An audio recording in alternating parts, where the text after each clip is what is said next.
കോട്ടയം നിലമേലിൽ വീടിന്റെ കതക് കുത്തിപ്പൊളിച്ച് അലമാരിയിൽ സൂക്ഷിച്ചിരുന്ന 3.5 പവൻ സ്വർണ്ണാഭരണങ്ങളും പണവും അപഹരിച്ചു.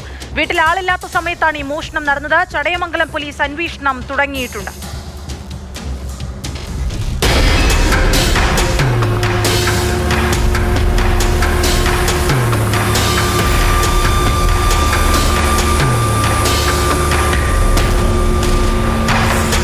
നിലമേൽ കൈതത്തോട് SS ഭവനിൽ ഷംനത് ബീവിയുടെ വീട്ടിന്റെ മുന്നിലെ കതക് പൊളിച്ചാണ് മോഷ്ടാക്കൾ അകത്ത് കയറിയത്.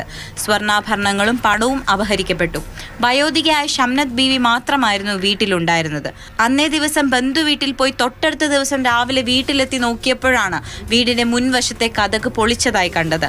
പിന്നാലെ നടത്തിയ പരിശോധനയിൽ അലമാരയിൽ സൂക്ഷിച്ചിരുന്ന 2 സ്വർണ്ണ വളകളും 1 സ്വർണ്ണമാലയും 2 സ്വർണ്ണ മോതിരവും 60,000 രൂപയും നഷ്ടപ്പെട്ടെന്ന് മനസ്സിലായി.